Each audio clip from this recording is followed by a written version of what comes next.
By the way, speaking of good. Yeah, I got him up here. I was getting right to it. Ready? Yeah. Let's talk about it because it's the title of our show today. I'm really good. And a lot of people, I got text messages about this too, but we got to talk about it. So Bryce Harper finally has the game everybody's been waiting for Bryce Harper to have against the Giants. He had said earlier in the series, in the first two games, like he was really feeling good at the plate. Like he felt his swing was there, just maybe wasn't getting the production in those games. But finally has the breakout, 3 doubles and a home run. First time in his career that he's ever had 4 extra base hits in a game. And then afterwards, he tells them, the reporters, you know, and this is atypical Bryce, but I want to get your take on it. When he said, yeah, I'm a really good player. And I know that when I'm at my best, I'm one of the best players in the game. You know, I don't like saying, I'm paraphrasing. He's like, I don't like to say that, but you know, I know that. And so then when I feel really good, you get effort, you get things like today. And so he's like, I've been feeling good. The wrist is feeling good. Like, what do you make out of that? Because I thought that there was a different message than I think a lot of people maybe took from it. And I want to kind of get your thoughts first before I tell you mine. I'm afraid I'm about to embarrass myself for really missing the real point in all of this, but I kind of listened to it and said, well, we had a conversation on Monday. If he's not right, and if he's not going to be himself, then this probably isn't going to work. Right. And you can sit here and double down and you can bring in your closer and bring in your other bat. But if Bryce Harper isn't going to be an impact player, this team's going to have a very difficult time winning a World Series. I listened to that the other day and said, okay, number one, I'm relieved because he sounds much more confident right now than he did when he came off the IL. It was like, well, you know, and I know the Phillies clarified it or tried to clarify it by saying, well, like we were at a standstill in a good way. Like it wasn't getting worse, but he did not sound like overly optimistic or enthusiastic about his return. The other day, I kind of read it as like, I'm in it now. I feel pretty good. I expect to be me. Like, I don't feel like you say I'm a really good player and this is what you get when you feel good if you're not confident that you're going to be able to perform at that level now down the stretch. To me, it was like okay, guys, I had some struggles, but I'm all right now.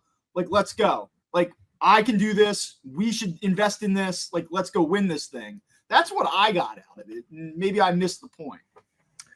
No, you didn't. And I think that that's the thing that hasn't really been said, is that I think this was a message for the city more than it was for the team, more than it was for the media, more than it was for the clubhouse. I think this was a message for the city. And I've said it before and I'll say it again. Every time Bryce Harper says something, it's calculated. It's thought out. He's not a guy that lets emotion carry what he says in the moment.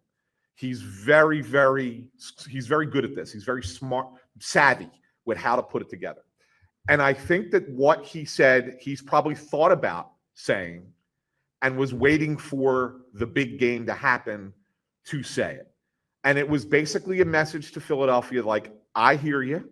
I listen to the talk radio like you guys do. I see the stuff on social media. I know you guys are worried about this offense.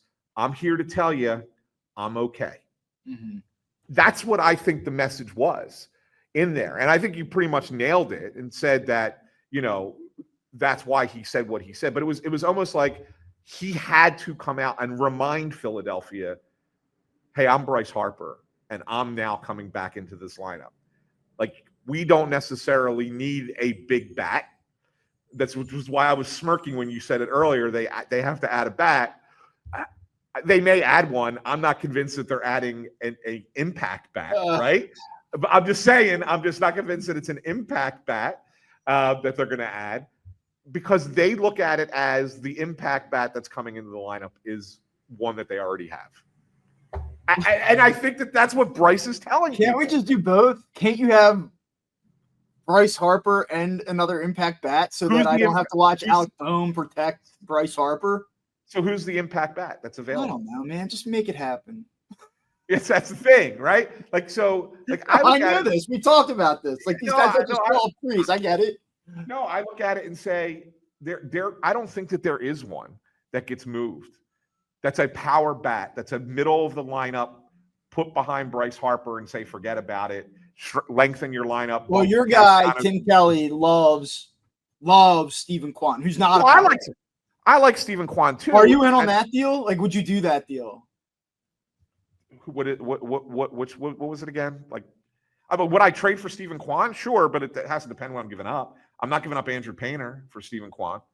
Like, if you're willing to take Aiden Miller, all right, let's talk. If you're like, if you're putting together, would you give up Abel, Crawford, and Miller? Yeah, for both Kwan and Clase? Just Kwan. No. If it's both of them, yes. Okay. If it's both of them, yes. I mean, you probably have to give a little bit more. I'm not going to sit there and say that gets it done. Yeah. You probably have to give up some lower level prospects as well. Throw in the Gene Cabrera kind of guy. That who knows? Maybe another prospect. Maybe you have to do something massive like that. But yeah, I would do it.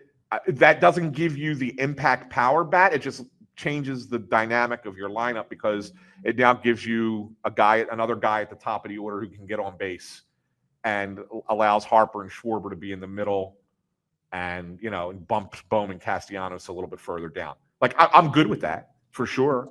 You probably have to give up a major league outfielder though in return. So you probably have to give up Brandon Marsh in that deal, I would think. Yeah. Because Cleveland's not going to take Max Kepler, right? Nor are they going to take Johan Rojas. No. So you probably have to give up Marsh in that deal as well. Yeah. I mean, so like there's a lot that kind of has to play into it. But yeah, as long as you're not giving up Painter, I would do whatever. Yeah, I would do that deal. But beyond that, who's a power bat that's going to be available? There isn't one. And so the only other option that you could really conceive, and I know we've talked about this name and it drives people nuts because he's not been good for a long time, but is going to be available at pennies on the dollar because Chicago screwed it up and they should have traded him a year ago, is Luis Robert. Do you take a flyer on that guy and say, hey, listen, we're going to get him cheap. You don't have to pick up his option at the end after this year because it's a $20 million option. You could just buy it out for $2 million if it doesn't work. And you take a chance and say, can this guy do what he used to do in an environment that's a little bit more competitive? What does a flyer cost you? I mean, it's tough. Like his numbers are horrible. Consistently horrible. I mean, he has not exceeded his best month was June, and he has 646 OPS. Yeah. I mean, his on base percentage by month: April 291, May 245, June 275. Like he's been terrible. Is he hurt now too? Is he hurt now? Yeah, but he's supposed to be back. Is there just a world where he's just a dog? Like it's possible. And not in a way, like he's just. It's possible, but it's also a situation where it's easy to be unmotivated playing in that environment. Yeah. You know what I'm saying? I get it. So, I just feel like that the Phillies get one move here, right? And bringing in a guy that's hitting $185 off of a horrible year, no less. Like, I know he's got the talent. I know he's only 27 years old, but. I think that you're talking about a flyer. Yeah. I'm not saying it's the best. I'm not saying it's the best trade, but it's also not the worst. But if you're the White Sox, like, don't you just hang on to him at this point and say, like, hopefully he gets it together in the second half and we can revisit this in the wintertime? Like, well, no, because he's got a club option. Oh, is it? It's a club option, $20 million for 26, or buy it out at $2 million. Okay. So I mean, if you're the White Sox, yeah, if you get anything for him, you have to trade him at the deadline. Otherwise, you're crossing your fingers and saying he has a great second half, and then we pick up that option and we still have him, or we buy him out and he goes somewhere else. We get nothing for him. Right. So that's really where the White Sox are. They should have traded him a year ago. Yeah. But well, I mean, I guess that's one thing in his, in terms of if you want to make that deal, he's playing for that option to get picked up essentially. Yeah. Because he'll want that option to get picked up because what's he going to get on the open market? Yeah. if he gets the $2 million buyout, becomes a free agent, he's hitting 190 this year. He probably still gets a $10 million contract. Yeah. I mean, Max Kepler got a $10 million contract, hitting 210 last year. Yeah. Right? He gets that at least. So Yes. I don't. I'm just saying. Like, I mean, that's everybody wants to go get this big bat, and really the only power bat that's going to be traded is probably going to end up on the Yankees, and that's Eugenio Suarez, who's a third baseman. And again, okay, he's got 28 home runs, but are you comfortable putting a guy who hits 210 in the number 4 spot in your lineup and just say, well, he hits a lot of home runs? Like, I don't know, you know? I don't know. Yeah, I hear you. Okay. Yeah. I hear you. So Bryce Harper is the big bat. And they're gonna go all in on the bullpen, is what you think then. All in on the bullpen. If they don't get a guy that is like name brand, 9th inning, gets outs, if they don't do that and they don't go out and get some middle of the order bat that makes you feel great about this, oof. No, I hear you. I do think that they're going to be. I do too. I think that they're going to actually have a deadline where you go, oh, okay.